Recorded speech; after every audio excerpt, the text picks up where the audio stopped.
Offspring होते हैं वो अपने चाहिए, और हेट्रोजाइगस मतलब कि क्रोमोसोम नंबर हाफ हो जाता है यानी कि 40। मोनोहाइब्रिड क्रॉस में भी फर्स्ट जनरेशन, इसका जेनोटाइपिक रेशियो बहुत ही कॉम्प्लेक्स होता है, इसलिए hello everyone, this is me Shruti, your science teacher from Adonomics classes. And आज का हमारा टॉपिक है क्लास 10 सीबीएसई का एक बहुत ही इंपॉर्टेंट चैप्टर जिसका नाम है हेरिडिटी। तो चैप्टर शुरू करने से पहले मेरा एक क्वेश्चन है आप लोगों से, क्या आपने कभी भी नोटिस किया है कि कुछ कुछ लोगों के फेसेस होते हैं वो अपनी मम्मी जैसे दिखते हैं, या तो कुछ कुछ लोगों के फेसेस अपने फादर जैसे दिखते हैं, and most of the cases में उनका फेस जो होता है वो अपने मम्मी और अपने पापा का एक परफेक्ट कॉम्बिनेशन होता है। यानी कि जितने भी इंडिविजुअल्स हैं, अगर आप उनके फेस को ऑब्जर्व करोगे तो उनके मदर एंड फादर के जो कैरेक्टरिस्टिक्स है उनका फेस उसी का एक परफेक्ट कॉम्बिनेशन है, एक परफेक्ट मिक्स है। तो आपने कभी सोचा है कि इसके पीछे का रीजन क्या है, क्या लॉजिक है? तो वही आज हम इस चैप्टर में पढ़ेंगे। तो चलिए बिना किसी देरी के चैप्टर शुरू करते हैं। तो सबसे पहले हेरिडिटी है क्या? हेरिडिटी वो प्रोसेस है जिस प्रोसेस से पेरेंट्स से ऑफस्प्रिंग में उनके कैरेक्टरिस्टिक्स ट्रांसफर हो जाते हैं। यानी कि ऑफस्प्रिंग मतलब क्या होता है? बच्चे, ठीक है। तो पेरेंट्स जो होते हैं उनके कैरेक्टरिस्टिक्स उनके बच्चों में कैसे ट्रांसफर हो जाते हैं, इसी प्रोसेस को हम हेरिडिटी बोलते हैं। तो हेरिडिटी क्या है? It is the process by which the characteristics और traits are passed down from the parents to their offspring. Offspring यानी कि उनके बच्चे। This ensures the continuity of a species from one generation to the next. तो ये क्यों होता है? रिप्रोडक्शन क्यों करते हैं ह्यूमन बीइंग्स? ताकि उनकी प्रजाति इस धरती से खत्म ना हो जाए। कोई भी जानवर, कोई भी जीव जंतु रिप्रोड्यूस इसलिए करता है, बच्चे इसलिए पैदा करता है ताकि उसकी जो प्रजाति है वो इस धरती से खत्म ना हो जाए। नाउ अब जेनेटिक्स क्या है? जेनेटिक्स वो ब्रांच है बायोलॉजी का, यानी कि एक पढ़ाई है, ठीक है। हेरिडिटी एंड वेरिएशंस, इनके ऊपर जेनेटिक्स एक पढ़ाई है, ठीक है। इसमें हमें ये बताया जाता है कि कैसे ये जो ट्रेट्स है वो पेरेंट्स से ऑफस्प्रिंग में ट्रांसफर किए जाते हैं, क्या क्या लॉज फॉलो किए जाते हैं, क्या क्या चेंजेस होते हैं, इनमें वेरिएशंस होते हैं, ठीक है।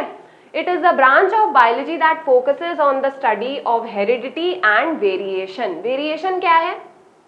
अब जितने भी इंडिविजुअल्स हैं, ठीक है, हर एक ह्यूमन बीइंग, रोबोट तो है नहीं ना जो एकदम सेम टू सेम दिखेगा। हर एक ह्यूमन बीइंग एक दूसरे से अलग दिखता है। इवन जो ऑफस्प्रिंग होते हैं वो अपने पेरेंट्स जैसे भी 100% नहीं दिखते। उन ऑफस्प्रिंग्स में भी कुछ कुछ चेंजेस होते हैं, ठीक है, कुछ कुछ बदलाव होते हैं। इन्हीं को हम लोग बोलते हैं वेरिएशंस। तो ये भी जेनेटिक्स में ही स्टडी किया जाता है। It explores how traits are inherited and why differences exist among individuals, ठीक है। डिफरेंसेस क्यों एग्जिस्ट करते हैं इंडिविजुअल्स में? अगर डिफरेंसेस ही नहीं होंगे तो हम लोग रोबोट्स जैसे दिखेंगे ना, सब सेम टू सेम। ऐसा नहीं होना चाहिए, हर एक इंडिविजुअल यूनिक दिखना चाहिए, इसीलिए वेरिएशंस हमें होते हैं। नाउ जीन्स क्या है? Genes are the basic unit of heredity, ठीक है। जो ट्रेट्स होते हैं ना वो जीन्स के ही फॉर्म में ट्रांसफर किए जाते हैं। जैसे कि आपकी नाक कैसी दिखेगी उसके लिए भी आपके बॉडी में एक जीन है, आपकी आंखें कैसी होंगी उसके लिए भी आपके बॉडी में जीन है, स्किन कलर, हाइट, ठीक है। तो इसके लिए भी आपके बॉडी में जीन्स प्रेजेंट होंगे, जो आपको किससे मिले हैं? आपके पेरेंट्स से मिले हैं, ठीक है। They are segments of DNA. DNA के ये पार्ट्स होते हैं। डीएनए का फुल फॉर्म क्या है? डीऑक्सी राइबो न्यूक्लियाइक एसिड, ठीक है। तो ये डीएनए के पार्ट्स होते हैं, ऐसा दिखता है ना डीएनए। तो ये जो जीन्स होते हैं वो डीएनए के पार्ट्स होते हैं, ये यहाँ पे प्रेजेंट होते हैं डीएनए में, ठीक है। Now, they are the segments of DNA located on the chromosomes and carry the genetic information for a specific trait. Genes determine your physical and biological characteristics. तो आपके फिजिकल ट्रेट्स, बायोलॉजिकल ट्रेट्स, ठीक है, कौन determine करेगा? Jeans, ठीक है। तो ये सीक्वेंस क्या है? सबसे पहले क्रोमोसोम्स, ठीक है। क्रोमोसोम्स के बारे में हमने पढ़ा था कि ह्यूमन बीइंग्स के बॉडी में कितने क्रोमोसोम्स होते हैं? 46 क्रोमोसोम्स होते हैं, ठीक है। क्रोमोसोम्स के अंदर होता है डीएनए, डीएनए के अंदर होता है जीन्स, ठीक है। तो यही चीजें, यही क्रोमोसोम्स आपको कहाँ से मिलते हैं? आपके बॉडी में एक क्रोमोसोम मिलेगा मदर के साइड से, एक क्रोमोसोम मिलेगा फादर के साइड से। तभी आपके कुछ कुछ कैरेक्टरिस्टिक्स आपके मदर जैसे दिखते हैं और कुछ कुछ कैरेक्टरिस्टिक्स आपके फादर से मिलते हैं। क्लियर? तो ये सीक्वेंस क्या है, वापस से देख लेते हैं। क्रोमोसोम्स के अंदर डीएनए, डीएनए के अंदर जीन्स, और जीन्स डिसाइड करेंगे कि आपकी अलग अलग जो बॉडी की फीचर्स होंगी वो कैसी दिखाई देंगी। नाउ इनहेरिटेड ट्रेट्स क्या है, जो आपको आपके पेरेंट्स से मिला है, ठीक है। ऐसे कोई भी ट्रेट्स वगैरह जो आपको आपके पेरेंट्स से मिले हैं उनको बोलते हैं इनहेरिटेड ट्रेट्स। और अक्वायर्ड ट्रेट्स क्या है, जो आपने खुद डेवलप किया है, ठीक है, वो आपको आपके पेरेंट्स से नहीं मिला है। इनहेरिटेड ट्रेट्स क्या है, these are any characteristics that are pass down from the parents to the offspring. जैसे कि एक इंसान की हाइट, एक eye colour, skin colour, shape of the ear lobes. Ear lobes या तो फ्री होंगे या तो अटैच्ड होंगे, ये होता है ईयर लोब्स, ठीक है। तो या तो ये फ्री होंगे जैसे मेरे केस में है, या तो ये अटैच्ड होंगे। तो ये सब कैरेक्टरिस्टिक्स आपको आपके पेरेंट्स से मिलते हैं। मान लो किसी इंसान के जो पापा है वो लंबे हैं, मम्मी है वो लंबी उतनी नहीं है, तो हो सकता है कि वो इंसान या तो नाटा रह जाए या तो वो लंबा हो जाए, ठीक है। तो उसके फादर और मदर के जीन पे डिपेंड करता है वो। नाउ अक्वायर्ड ट्रेट्स क्या है, these are traits that are not inherited but are developed by an individual during their lifetime due to environmental factors और personal effort। तो ये जो traits होते हैं ना, वो आप खुद डेवलप करते हो या तो environment की वजह से आप में वो traits, आप में वो characteristics डेवलप हो जाते हैं, ठीक है। These traits can not be pass to the next generation. जैसे कि अगर कोई जिम जा रहा है, बॉडी बना रहा है, तो वो बॉडी उसने बनाई है, ठीक है, वो नेचुरली पैदा नहीं हुआ था उस बॉडी के साथ, उसने वो बॉडी पे काम किया है, एफर्ट्स डाले हैं, तब जाके उसके पास वैसी बॉडी आई है। तो वो क्या है, अक्वायर्ड ट्रेट है, वो कोई इनहेरिटेड ट्रेट नहीं है, ठीक है। These traits can not be passed on to the next generation, जैसे learning a new language. Language learn करने में भी आपको एफर्ट्स डालने होंगे। फिर गेनिंग मसल मास, ठीक है, थ्रू एक्सरसाइज, और developing a tan from sun exposure. मतलब ज्यादा धूप में खेलते हैं तो फिर टैन हो जाता है ना, काले पड़ जाते हैं, तो ये भी हमने कमाया है धूप में खेल के, ठीक है। ये नेचुरली हम लोग इसके साथ पैदा नहीं हुए थे। मम्मियाँ बहुत बार बोलती हैं ना कि जब ये पैदा हुआ था तब तो बड़ा मतलब गोरा था, अब धूप में खेल खेल के काला हो गया है। तो ये सब चीजें क्या है, अक्वायर्ड ट्रेट है। नाउ फिर आता है variations. These are the differences in traits among individuals within a species. They are what make no two individuals exactly alike. तो वेरिएशंस क्या होते हैं कि हर एक इंडिविजुअल में कुछ ना कुछ डिफरेंसेस होते हैं जो उसे यूनिक बनाएंगे, ठीक है। इवन भाई बहनों में, फिर जो पेरेंट्स होते हैं उनके ऑफस्प्रिंग भी 100% उनसे आइडेंटिकल नहीं होते, एकदम डिट्टो उनका कॉपी नहीं होते हैं। किसी को देख के आप रेयरली ही बोलोगे कि अरे ये तो एग्जैक्टली 100% अपने पापा जैसा दिखता है, या ये तो एग्जैक्टली 100% अपनी मम्मी जैसा दिखता है ना। कुछ कुछ चेंजेस, कुछ कुछ जो वेरिएशंस होते हैं वो ऑफस्प्रिंग के भी बॉडी में होते ही हैं। इवन जो ट्विन्स भी होते हैं उनको भी अगर आप बहुत टाइम तक देखोगे तो आपको पता चल जाएगा कौन सा क्या है, ठीक है, किसका नाम क्या है। आप आइडेंटिफाई करने लग जाओगे कि हाँ इसमें ये जो चीज़ है ना ये थोड़ी सी स्लाइटली डिफरेंट है इस वाले से। तो ट्विन्स भी एग्जैक्टली 100% अलाइक नहीं होते, उनमें भी थोड़े थोड़े वेरिएशंस होते हैं। अब कॉजेज क्या है वेरिएशन के, सबसे पहले जीन्स में चेंजेस आना और दूसरा म्यूटेशन हो जाना। तो जेनेटिक वेरिएशन क्या है, arises from changes in an organism's genes. This can happen due to mutation, जैसे random changes in the DNA sequence।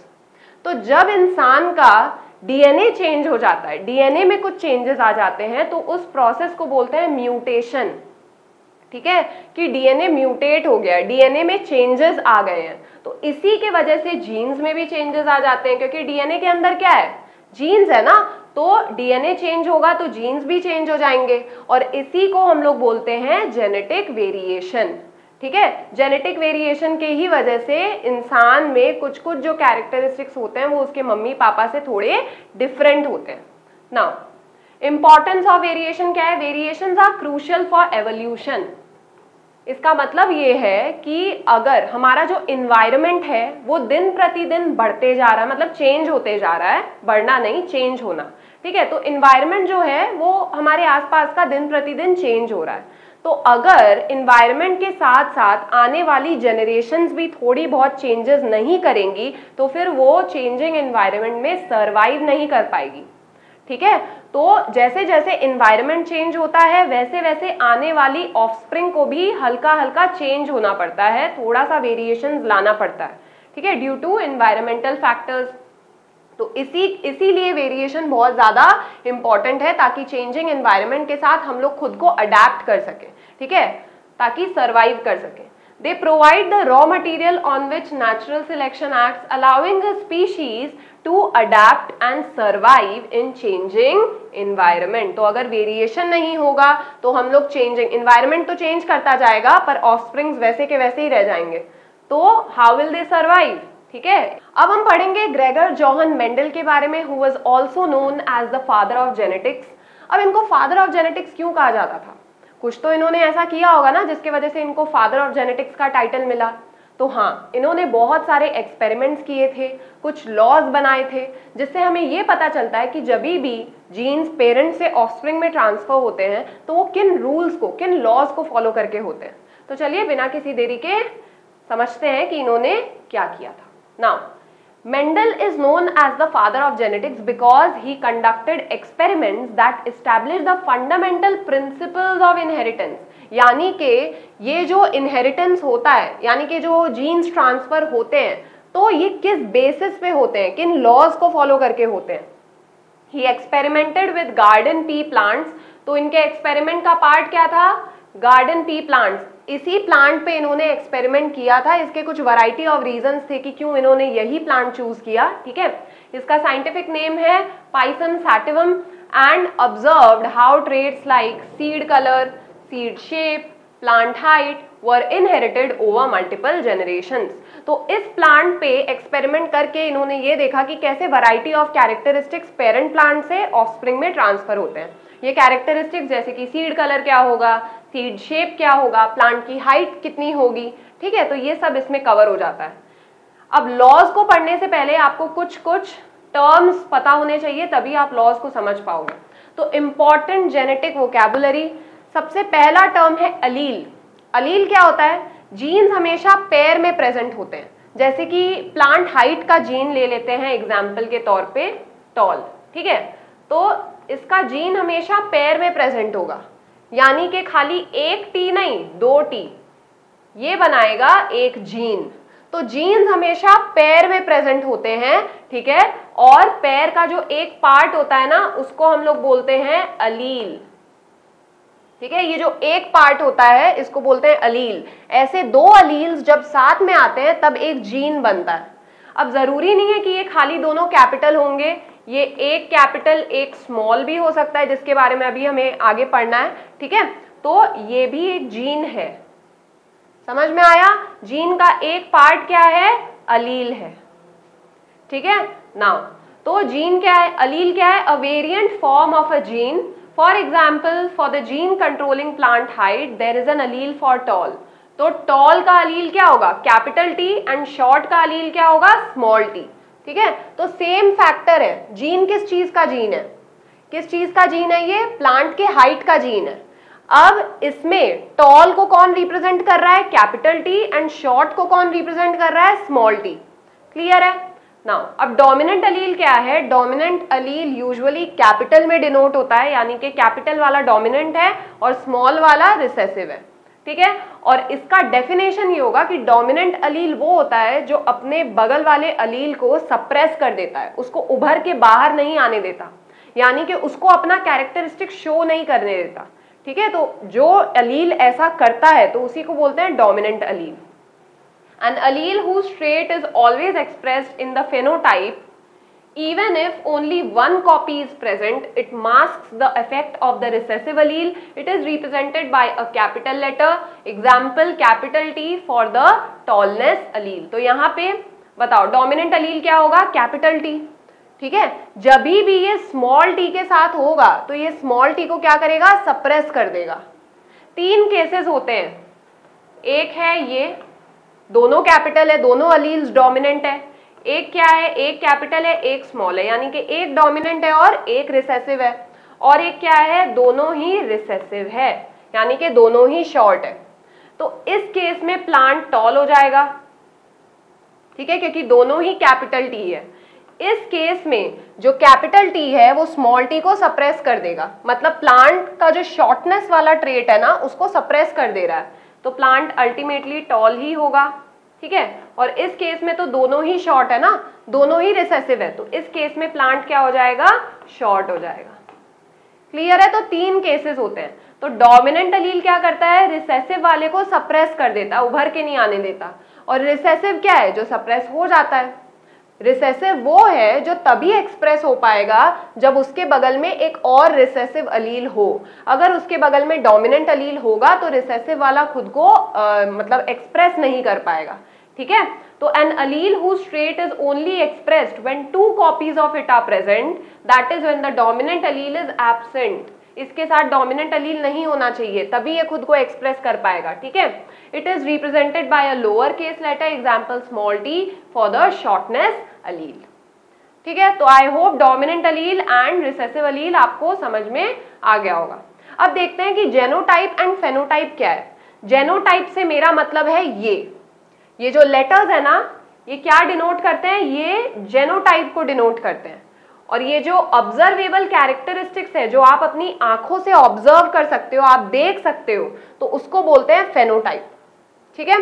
तो जेनोटाइप में ये जेनेटिक कंस्टिट्यूशन मैटर करती है कि क्या रिसेसिव है, क्या डोमिनेंट है, ठीक है।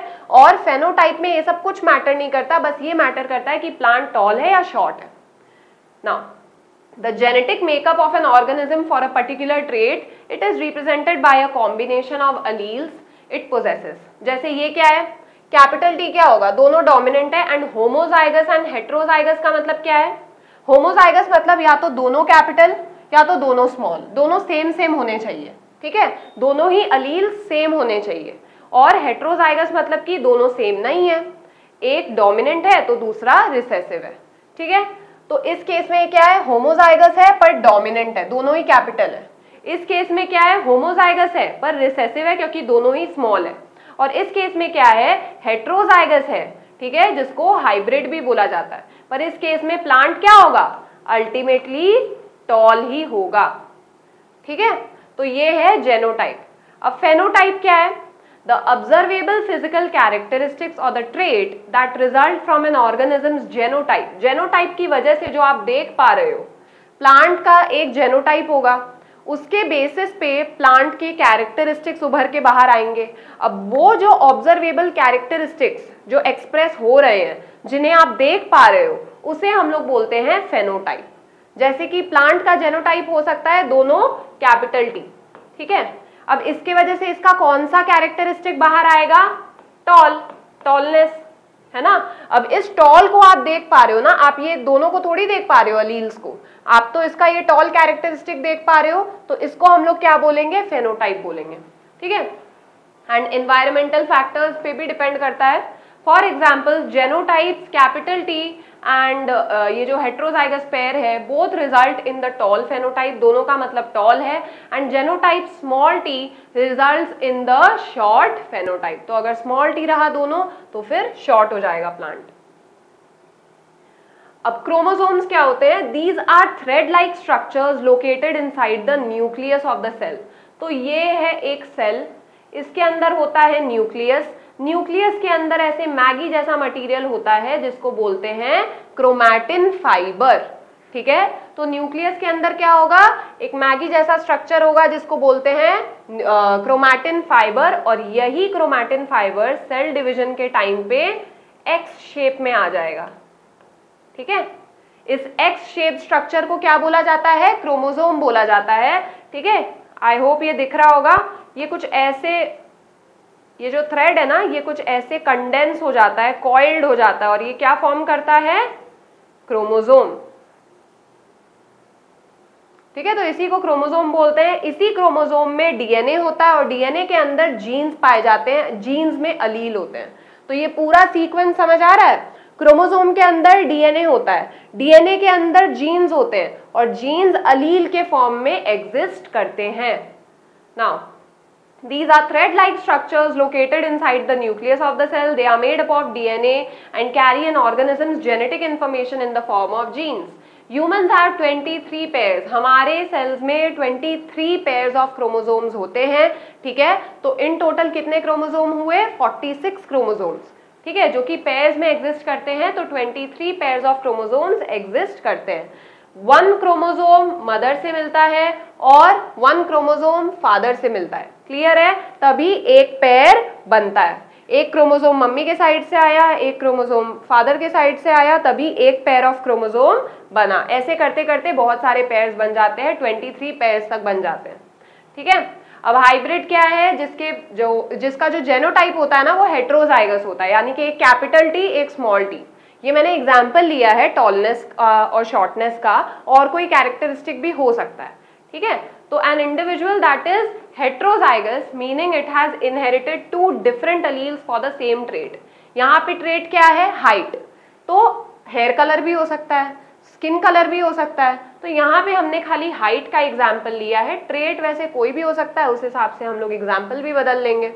तो बेसिकली हेट्रोजाइगस यानी कि हाइब्रिड वो होता है जिसके पास सेम अलील नहीं होते, ये नहीं होगा, ठीक है। इसके पास एक कैपिटल टी एक स्मॉल टी होगा।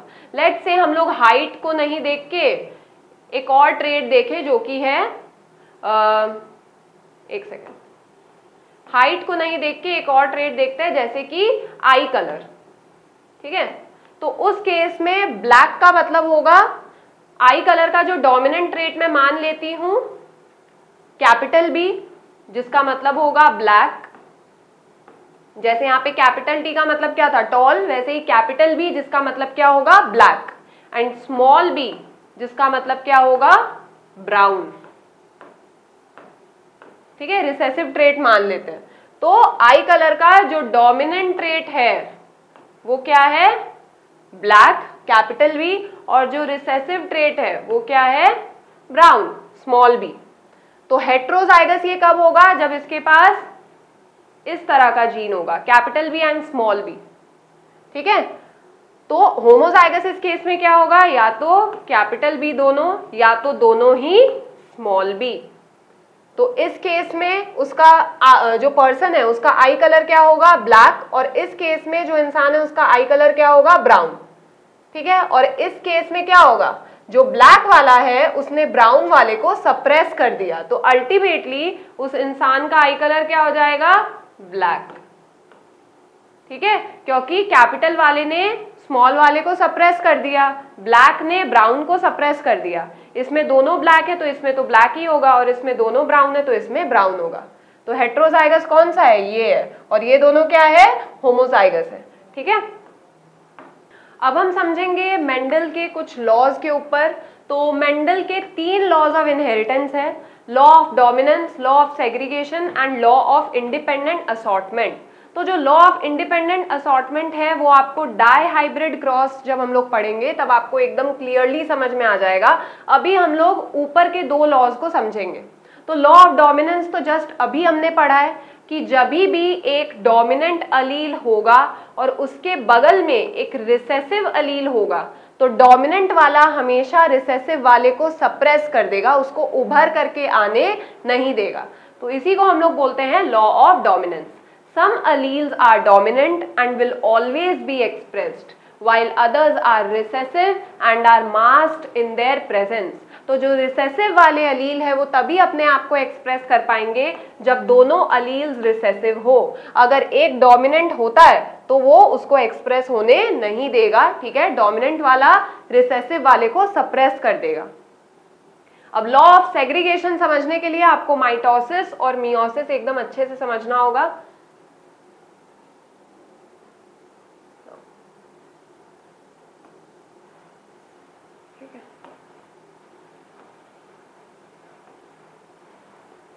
तो इस side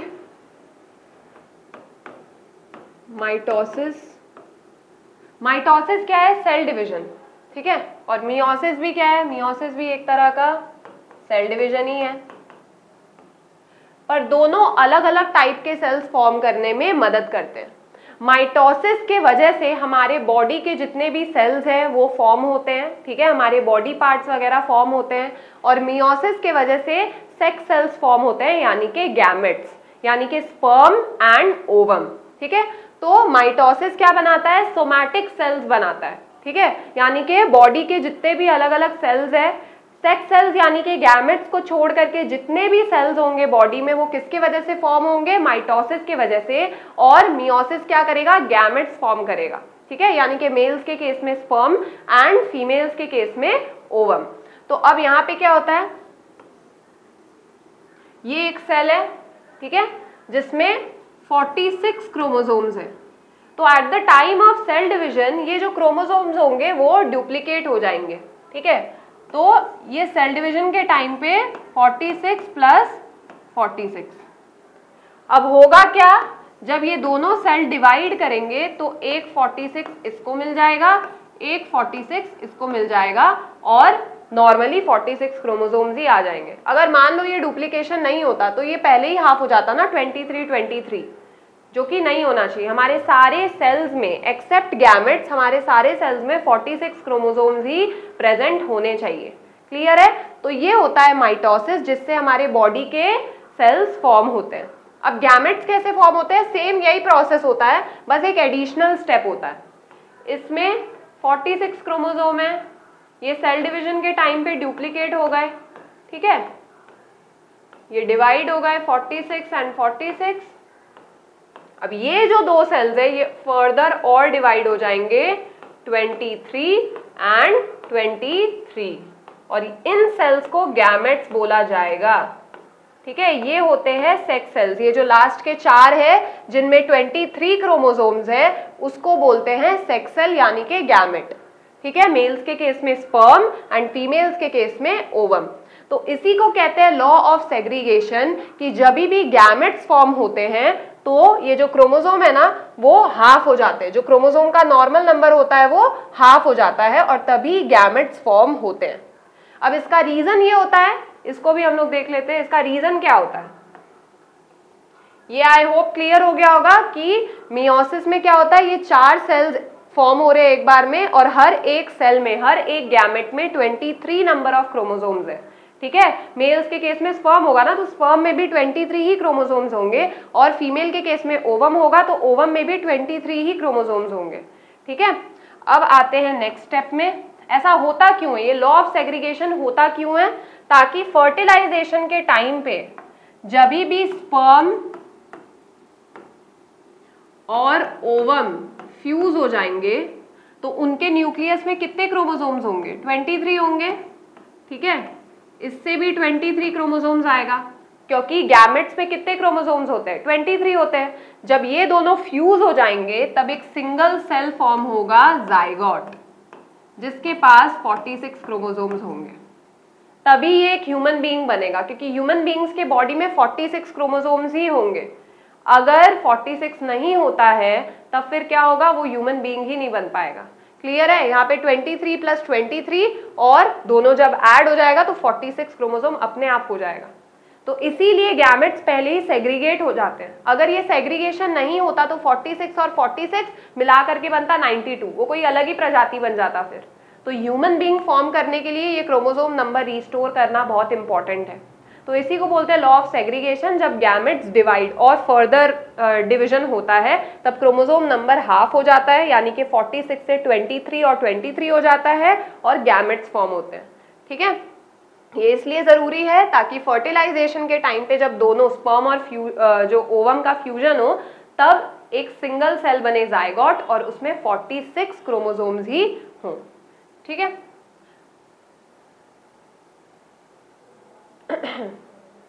Now the two alleles for each trait separate during the formation of gametes. तो gametes के टाइम पे जो सेट ऑफ क्रोमोसोम्स होता है वो क्या हो जाता है, सेपरेट हो जाता है। तो जो अलील्स भी होते हैं ना वो भी सेपरेट हो जाते हैं। एक अलील एक गैमेट में चला जाता है, दूसरा अलील दूसरे गैमेट में चला जाता है। तो नंबर ऑफ जो अलील्स होते हैं जो पेयर्स में एग्जिस्ट करने चाहिए वो पेयर्स में एग्जिस्ट नहीं करते, ठीक है, वो अकेले एग्जिस्ट करते हैं।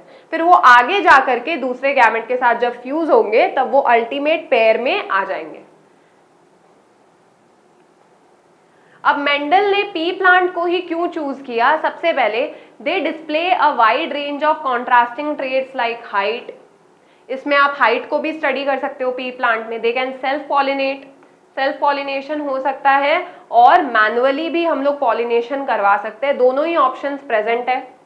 They have a short life cycle, क्योंकि इनका लाइफ साइकिल बहुत शॉर्ट होता है तो ये जल्दी रिप्रोड्यूस करते हैं और आप मल्टीपल जनरेशन्स को बहुत ही कम टाइम में स्टडी कर सकते हो।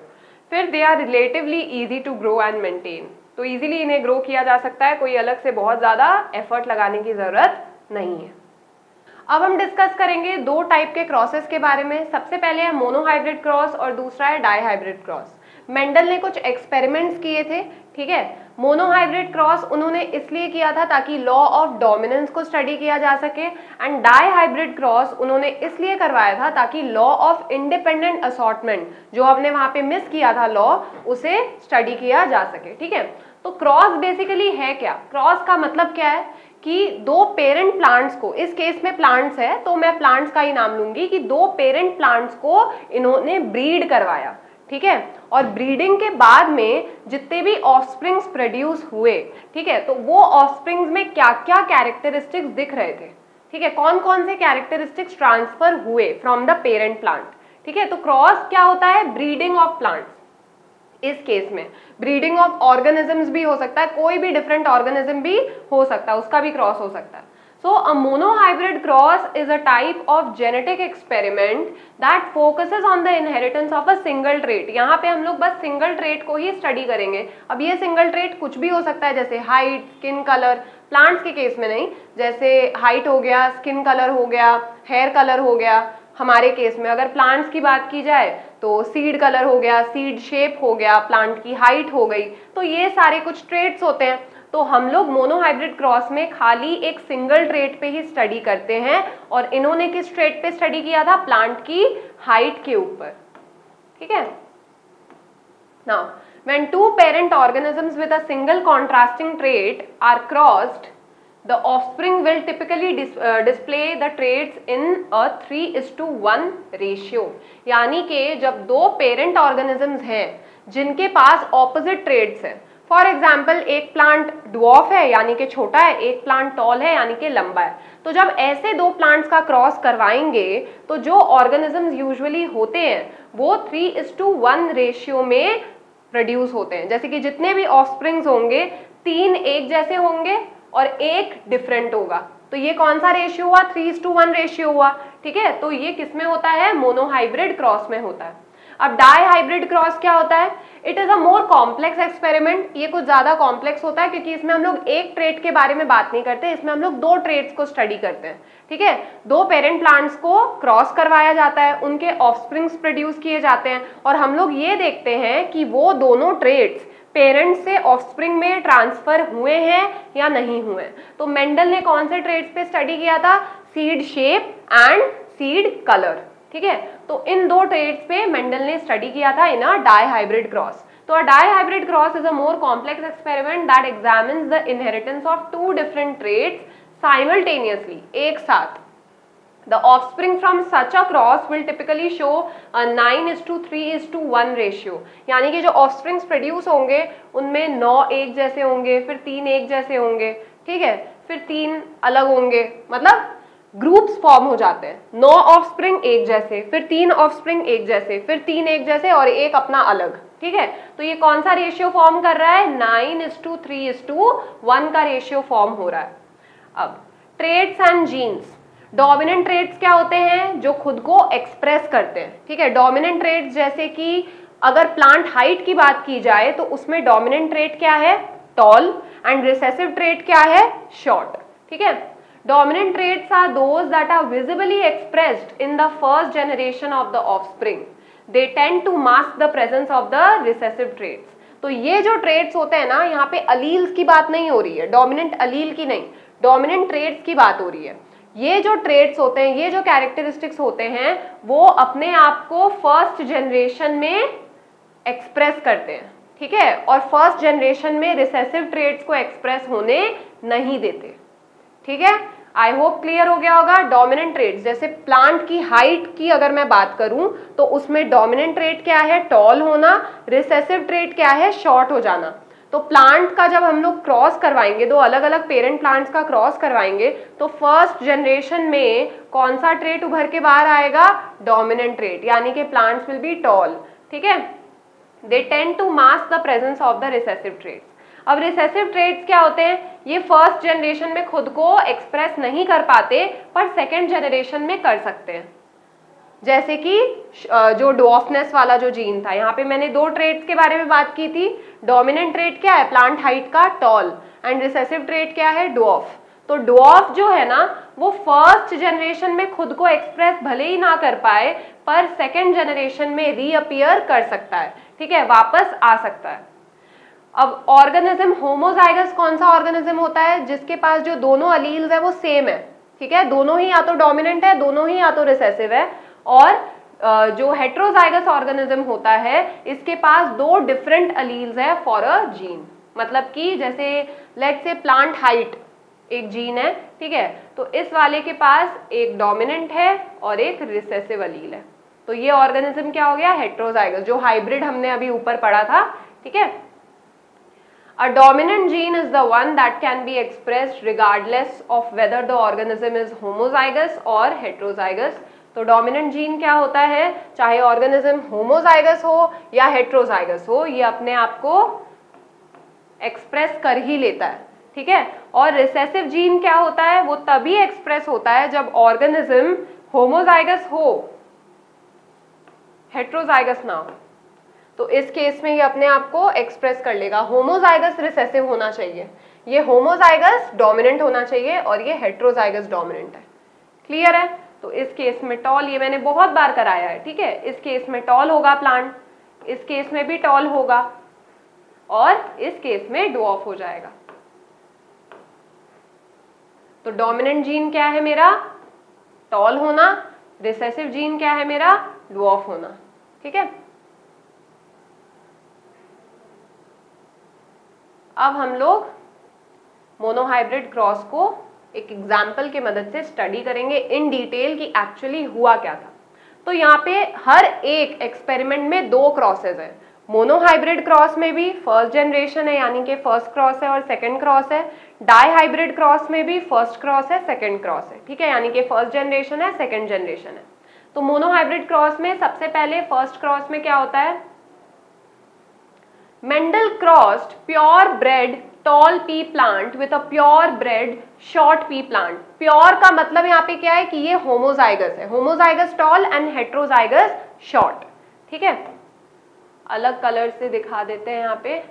ये जो देखो, ये एक टॉल प्लांट है एंड ये एक ड्वार्फ प्लांट है, और ये क्या है? होमोजाइगस टॉल है और ये होमोजाइगस शॉर्ट है। तो ये क्या है? कैपिटल टी है दोनों ही, और ये क्या है? दोनों ही स्मॉल टी है।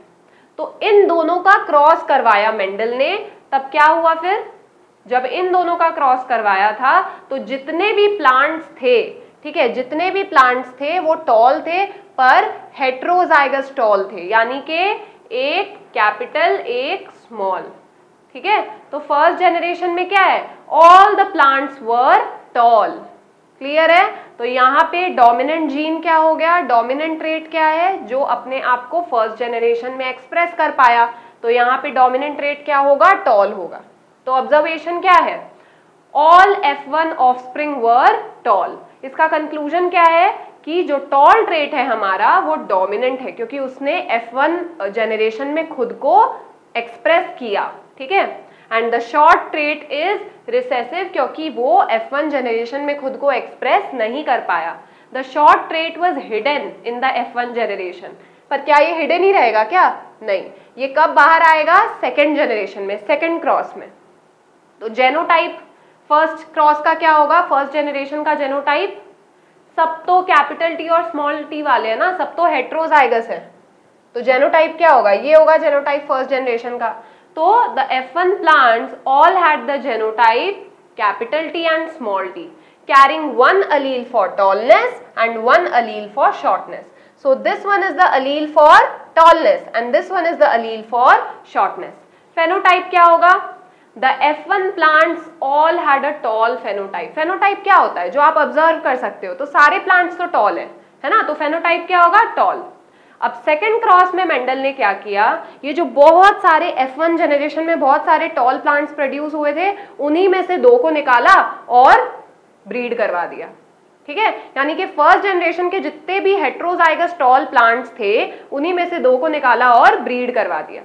तो फिर इसका जीन क्या होगा? To see what happened to the recessive trait, Mendel allow the F1 plants to self-pollinate. इन्होंने self pollination करा दिया। ठीक है, he then observed the plants in the second filial generation. तो ऑब्जर्वेशन क्या था? F2 generation included both tall and short plants. तो second generation में शॉर्ट जो ट्रेट था ना उसने खुद को एक्सप्रेस किया। ठीक है, वो रिसेसिव ट्रेट है तो वो F1 में खुद को सप्रेस करवा देगा और F2 में खुद को एक्सप्रेस करेगा। तो सेकेंड जनरेशन में क्या था? टॉल प्लांट्स भी प्रोड्यूस हुए और शॉर्ट प्लांट्स भी प्रोड्यूस हुए। अब कैसे, वो हम पनेट स्क्वायर की मदद से देखेंगे।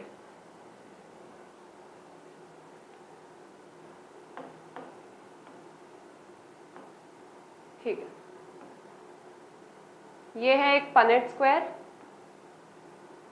तो सेकेंड जनरेशन में मेंडल ने क्या किया कि 2 हेट्रोजाइगस यानी कि 2 हाइब्रिड प्लांट्स का क्रॉस करवा दिया। ठीक है, तो हम लोग भी वही करेंगे। तो अब इसमें किया क्या जाता है, यहां से एक टी मिला, यहां से एक टी मिला। ठीक है, फिर यहां से एक टी, यहां से एक स्मॉल टी, इधर से एक कैपिटल टी, इधर से एक स्मॉल टी, और इधर से एक स्मॉल टी, इधर से एक स्मॉल टी। ठीक है, तो यहां पे ये है F2 जनरेशन।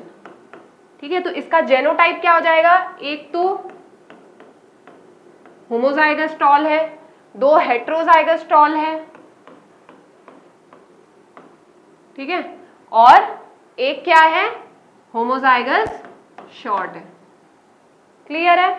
तो होमोजाइगस टॉल कितना है? 1। हेट्रोजाइगस टॉल कितना है? 2। और होमोजाइगस शॉर्ट कितना है? 1। तो जेनोटाइप रेशियो है ये हमारा। ठीक है, इसको बोलते हैं जेनोटाइप रेशियो, जेनोटाइपिक रेशियो। ठीक है, जो कि है 1:1:1। अब ये आप लोग को, अब फेनोटाइपिक रेशियो अब हम लोग निकालेंगे। ठीक है, तो इस केस में आपको ये सब कुछ नहीं देखना, आपको बस ये देखना है ये टॉल है, ये टॉल है, ये भी टॉल, बस ये शॉर्ट। तो फेनोटाइप रेशियो क्या होगा? टॉल कितने हैं? टॉल कितने हैं हमारे पास? 3। और शॉर्ट कितने हमारे पास? 1। तो फेनोटाइपिक रेशियो क्या हो जाएगा F2 जनरेशन का? 3:1। ये हुआ था एक्चुअली। क्लियर है? तो ऐसे ही ये डिटरमाइन किया गया था। तो सेकेंड जनरेशन का फेनोटाइप रेशियो क्या था? हमने जस्ट अभी कैलकुलेट किया कि वो 3:1 है। और जेनोटाइप रेशियो क्या है सेकेंड जनरेशन का? 1:2:1। तो इससे हमें क्या पता चलता है कि एक हमारे पास होमोजाइगस डोमिनेंट है, 2 हमारे पास हेट्रोजाइगस डोमिनेंट है, और एक हमारे पास क्या है? होमोजाइगस रिसेसिव है। ठीक है, अब पढ़ेंगे हम लोग डाईहाइब्रिड क्रॉस। तो सेम चीज, डाईहाइब्रिड क्रॉस भी क्या है? ब्रीडिंग है प्लांट्स का। ठीक है, इस केस में बस प्लांट्स का। ऐसे किसी भी ऑर्गेनिज्म को जब भी हम लोग ब्रीड करवाते हैं फॉर वेरियस एक्सपेरिमेंटल पर्पस, तो उसको डाईहाइब्रिड क्रॉस कहते हैं। ठीक है, तो डाईहाइब्रिड क्रॉस में मेंडल ने क्या ऑब्जर्व किया? यहाँ पे 2 कैरेक्टरिस्टिक्स के बारे में स्टडी किया, एक तो सीड कलर और एक तो सीड शेप। ठीक है, तो प्लांट्स को क्रॉस करवाया और उनके ऑफस्प्रिंग्स में मेंडल ने 2 चीजें नोटिस की, एक सीड कलर और एक सीड शेप। तो यहाँ पे 2 कैरेक्टरिस्टिक्स है, इसीलिए इस क्रॉस को बोलते हैं डाईहाइब्रिड क्रॉस।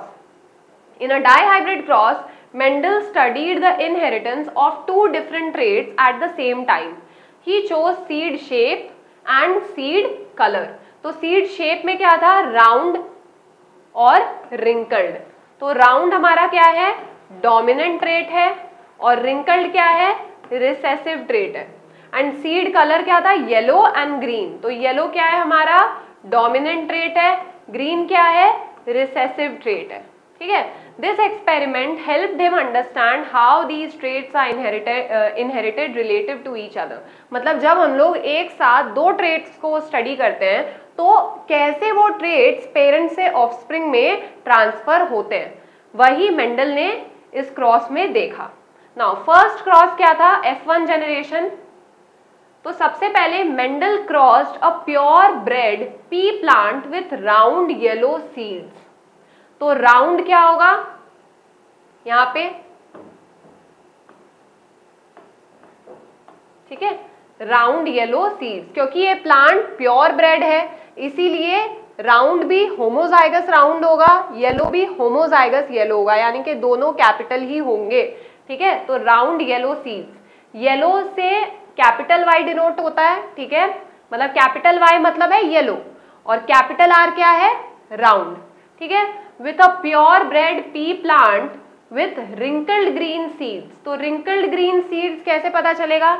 रिंकल्ड यानी के स्मॉल आर और ग्रीन यानी के स्मॉल वाई, और क्योंकि दोनों प्योर ब्रेड है इसका मतलब दोनों होमोजाइगस रिसेसिव हैं। ठीक है, तो दोनों स्मॉल आर दोनों स्मॉल वाई। अब F1 जनरेशन में क्या हुआ था? इन दोनों को क्रॉस करवाया गया था, इससे इसको क्रॉस करवाया गया था। तो क्या ऑब्जर्व किया गया? All the offspring in the first generation had round yellow seeds. तो फर्स्ट जनरेशन में जितनी भी ऑफस्प्रिंग्स थी उसके पास राउंड येलो सीड्स था। This showed that round shape dominant है और येलो कलर भी डोमिनेंट है, क्योंकि फर्स्ट जनरेशन में जो उभर करके आता है वही ट्रेट हमारा डोमिनेंट हो जाता है। तो यहाँ पे कौन से ट्रेट उभर करके आए? Round and yellow. ठीक है, these were the dominant traits masking the wrinkled and the green traits. तो रिंकल्ड और जो ग्रीन ट्रेट्स है वो छुप गए, तो वो हमारे रिसेसिव ट्रेट्स है। अब ये ट्रेट्स कब एक्सप्रेस करेंगे खुद को? सेकेंड जनरेशन में। ठीक है, the genotype of all the F1 offspring was this. तो ये क्या है? येलो, पर क्या है? हेट्रोजाइगस है, होमोजाइगस नहीं है। ये राउंड है पर ये भी क्या है? हेट्रोजाइगस राउंड है, होमोजाइगस राउंड नहीं है। ठीक है, अब सेकेंड क्रॉस में मेंडल ने सेल्फ पॉलिनेशन करवा दिया इन सभी ऑफस्प्रिंग का। ठीक है, इन सभी ऑफस्प्रिंग में से मेंडल ने दो प्लांट्स पकड़े और दोनों को सेल्फ पॉलिनेट करवा दिया। तो सेकेंड जनरेशन में क्या है? Mendel then self pollinated the F1 plants. तो कितने पॉसिबल गैमेट्स फॉर्म हो सकते हैं? क्योंकि फ्यूजन तो गैमेट्स का ही होता है ना, तो कितने मतलब गैमेट्स को आप फॉर्म यहाँ पे करा सकते हो? एक तो कैपिटल वाई कैपिटल आर, ठीक है, एक कैपिटल वाई स्मॉल आर, ठीक है, एक फिर स्मॉल वाई कैपिटल आर, और एक क्या है? Small Y small R. तो ये सारे पॉसिबल कॉम्बिनेशंस हैं गैमेट्स के जिनको हम फ्यूज करवाएंगे। यहाँ पे क्या हुआ था? जब हमने पनेट स्क्वायर किया था, बनाया था यहाँ पे टॉलनेस वाले केस में, तो हमने गैमेट्स को यहाँ पे ब्रेक कर दिया था ना, एक टॉल गैमेट और एक टॉल गैमेट और एक शॉर्ट गैमेट, है ना? ऐसे ही हमने डिवीजन किया था, पर यहाँ पे तो दो ट्रेट्स है ना, इसलिए हमने सारे पॉसिबल गैमेट्स के कॉम्बिनेशंस को फॉर्म किया है कि कौन कौन से पॉसिबल गैमेट्स फॉर्म हो सकते हैं। ठीक है, तो ये चीज आपको ध्यान में रखना है। मोनोहाइब्रिड क्रॉस में क्या था? सिंगल ट्रेट था, इसीलिए यहाँ पे हमने एक एक गैमेट शो किया था, पर डाईहाइब्रिड क्रॉस में दो ट्रेट्स है, तो आपको सारे ही जो पॉसिबल गैमेट्स कैसे कैसे फॉर्म किए जा सकते हैं दोनों ट्रेट्स के साथ, तो सारे पॉसिबल कॉम्बिनेशंस आपको यहाँ पे लिखने होंगे। ठीक है, तभी हम लोग डाईहाइब्रिड क्रॉस करवाएंगे। तो सेकेंड क्रॉस में क्या होता है? सारे पॉसिबल कॉम्बिनेशंस यहाँ पे फॉर्म हो चुके हैं। ठीक है, Mendel then self-pollinated the F1 plants. The F1 plants produce 4 type of gametes, जो हमने पहले ही फाइंड कर दिया है। By using a Punnett square, अब हम लोग इन्हीं gametes को फ्यूज करवा देंगे। ठीक है, और सारे पॉसिबल कॉम्बिनेशंस देखेंगे कि किस किस तरह के प्लांट्स फॉर्म हो रहे हैं। तो यहाँ पे Punnett स्क्वायर में देखा जा सकता है। ठीक है, यहाँ पे Punnett स्क्वायर में देखा जा सकता है, सारे गैमेट्स को अरेंज किया गया है। जो भी यहाँ पे हमने 4 कॉम्बिनेशंस फॉर्म किए थे उन सबको हमने इधर भी अरेंज कर दिया है और इधर भी अरेंज कर दिया है। क्लियर है? इधर भी अरेंज हो गया और इधर भी अरेंज। ये एक पेरेंट का सारा पॉसिबल गैमेट है, ये दूसरे पेरेंट प्लांट का सारा पॉसिबल गैमेट है, ठीक है। अब होगा दोनों का फ्यूजन, तो जब दोनों का फ्यूजन होगा तब जाकर के एक प्लांट फॉर्म होगा, मतलब एक सीड फॉर्म होगा, ठीक है। I hope it is clear. अब इतने सारे वैरायटी ऑफ कॉम्बिनेशंस करके हमें क्या पता चला कि 9 सीड्स क्या है, राउंड और येलो है, 3 सीड्स राउंड और ग्रीन है, 3 सीड्स क्या है, रिंकल्ड येलो है, रिंकल्ड यानी कि ऐसे, और एक सीड जो है वो रिंकल्ड ग्रीन है, ठीक है। तो अब इसको स्टडी करना होगा पनेट स्क्वायर को। ये तो ऑब्जर्वेशन था, अब ये आया कैसे वो हम लोग को देखना है।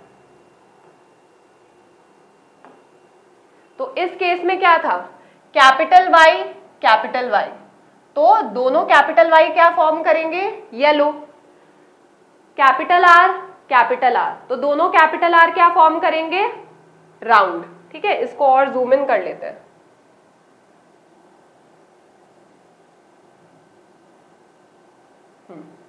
अब इस केस में क्या है, कैपिटल वाई स्मॉल वाई, तो ये क्या हो जाएगा, हेट्रोजाइगस येलो।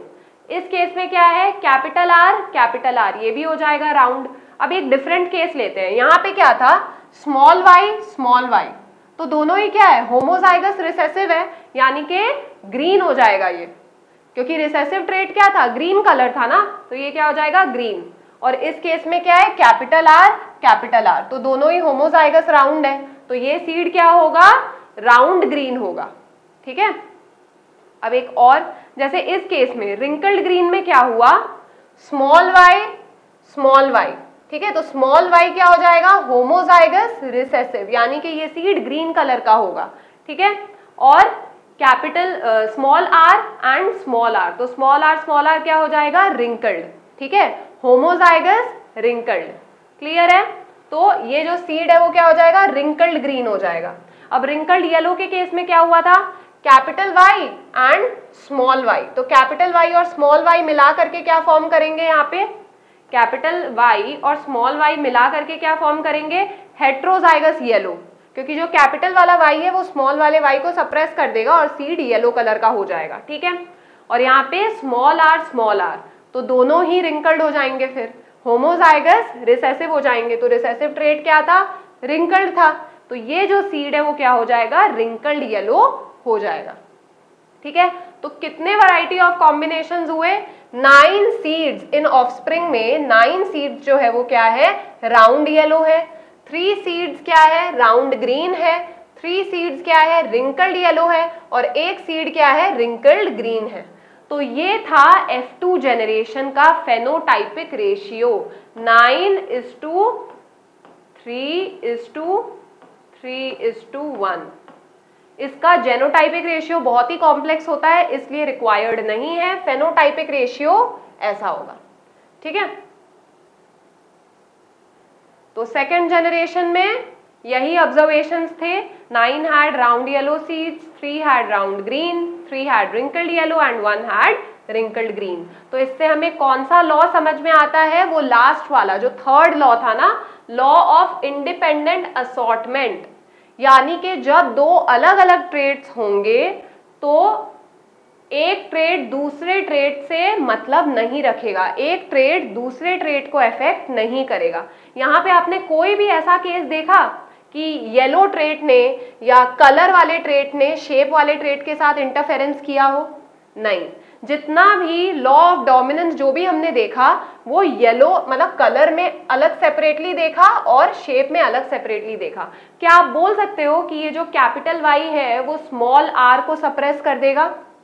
कभी नहीं हो सकता, ठीक है, क्योंकि कलर और शेप को एक दूसरे से कोई लेना देना नहीं है, उसमें आप डोमिनेंट और रिसेसिव नहीं खेल सकते, ठीक है। डोमिनेंट और रिसेसिव कब खेला जाता है? जब सेम कलर की बारी आती है या सेम शेप की बारी आती है, ठीक है, जब एक ही ट्रेट के बारे में बात किया जा रहा हो।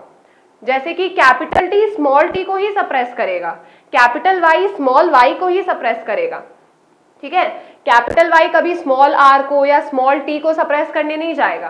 तो कोई भी जो ट्रेड्स है वो दूसरे ट्रेड को अफेक्ट नहीं करेंगे, वो दूसरे ट्रेड को एक्सप्रेस होने या सप्रेस होने में उनका कोई लेना देना नहीं होगा। इसी को बोलते हैं law of independent assortment, which states that the alleles for different traits are inherited independently of one another. तो जो alleles होते हैं ना, जो अलग अलग traits होते हैं, वो एक दूसरे से इंडिपेंडेंट होते हैं, उनको एक दूसरे से कोई भी लेना देना नहीं होता. जो भी डोमिनेंट और रिसेसिव का गेम होता है वो सेम ट्रेट में होता है. ठीक है. क्रोमोसोम्स क्या है? These are thread-like structure found within the nucleus of a cell. They are composed of DNA. तो क्रोमोसोम के अंदर DNA होता है और DNA के अंदर क्या होते हैं? जीन्स होते हैं जो एक ऑर्गेनिज्म के स्ट्रक्चर को डिफाइन करते हैं, डेवलपमेंटल फंक्शंस को डिफाइन करते हैं. ठीक है, कि ऑर्गेनिज्म का स्ट्रक्चर क्या होगा. In humans there are a total of 46 chromosomes जो कि 23 पेयर्स में अरेंज्ड है. ठीक है. 23 पेयर्स में से जो 22 पेयर ऑफ क्रोमोसोम्स होते हैं वो ऑटोसोम्स होते हैं. वो आपके बॉडी के अलग अलग कैरेक्टरिस्टिक्स को डिसाइड मतलब करते हैं, उनको अफेक्ट करते हैं कि आपके बॉडी के अलग अलग कैरेक्टरिस्टिक्स कैसे फॉर्म होंगे. पर जो एक पेयर ऑफ क्रोमोसोम होता है वो आपका जेंडर डिसाइड करता है, आपका सेक्स डिसाइड करता है. तो उसी क्रोमोसोम को बोलते हैं sex chromosome.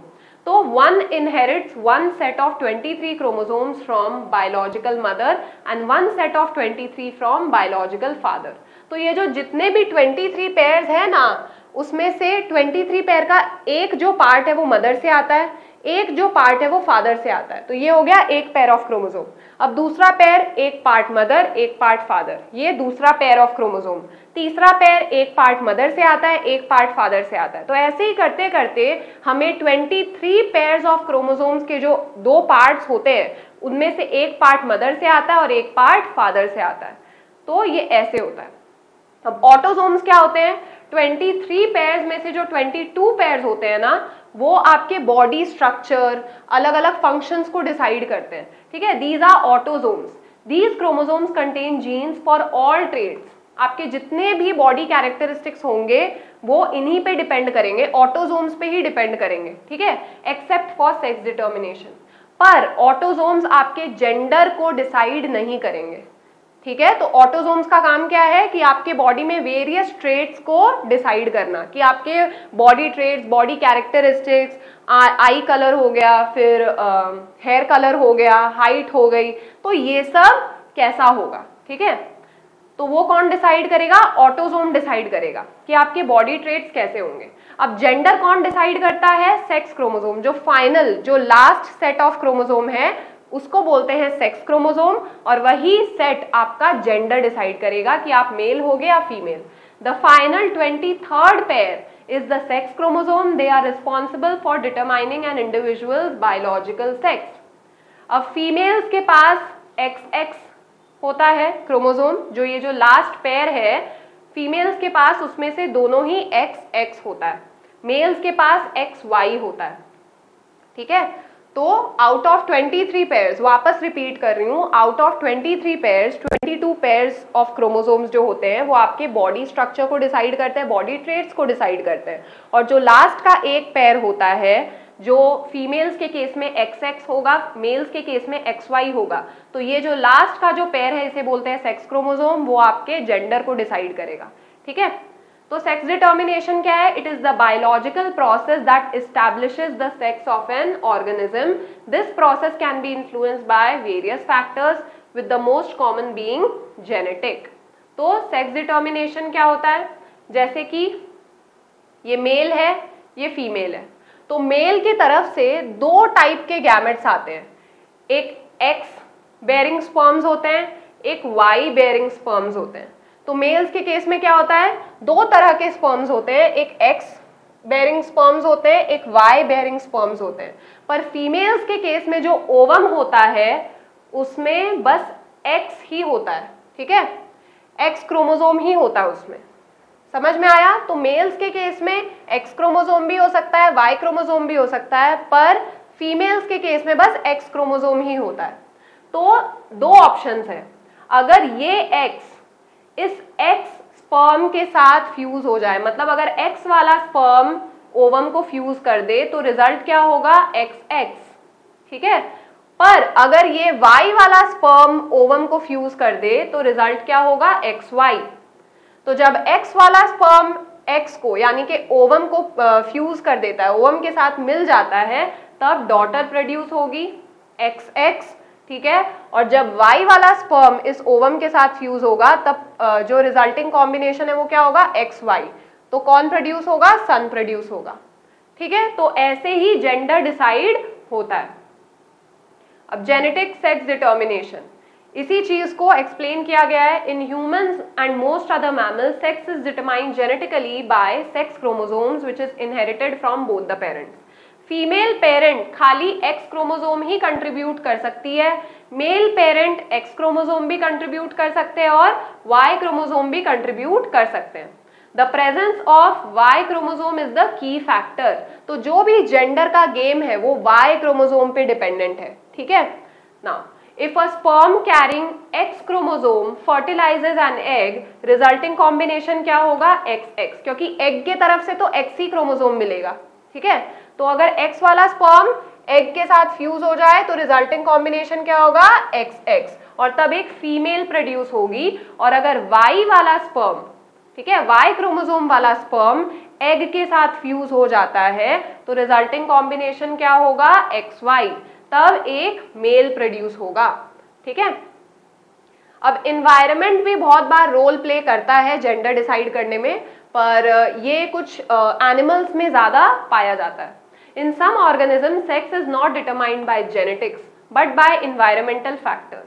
This is particularly common in reptiles. ये चीज रेप्टाइल्स में देखने को मिलती है। जैसे टर्टल्स में क्या होता है, जब भी वार्मर टेम्परेचर्स होते हैं, जब भी वार्मर टेम्परेचर्स होते हैं तो उसके वजह से फीमेल प्रोड्यूस होती है। जब भी कूलर टेम्परेचर्स होते हैं तब मेल्स प्रोड्यूस होते हैं। कौन से केस में, टर्टल्स के केस में। वार्मर जो टेम्परेचर है it will give rise to females and जो कूलर टेम्परेचर्स है it will give rise to males. तो बहुत बार इन्वायरमेंट भी डिसाइड करता है कि किसी ऑर्गेनिज्म का, किसी जानवर का जेंडर क्या होगा। तो इसी के साथ हमने आज का चैप्टर फिनिश कर लिया है। आई होप आपको सभी कुछ अच्छे से समझ में आ गया होगा। फिर भी अगर कोई भी डाउट्स हो, कोई भी क्वेरीज हो तो कमेंट सेक्शन में लिख के मुझे ज़रूर बताएं। मेरी पूरी कोशिश रहेगी आपके सभी डाउट्स मैं सॉल्व कर सकूं। तो आज के लिए इतना ही, मिलते हैं नेक्स्ट वीडियो में।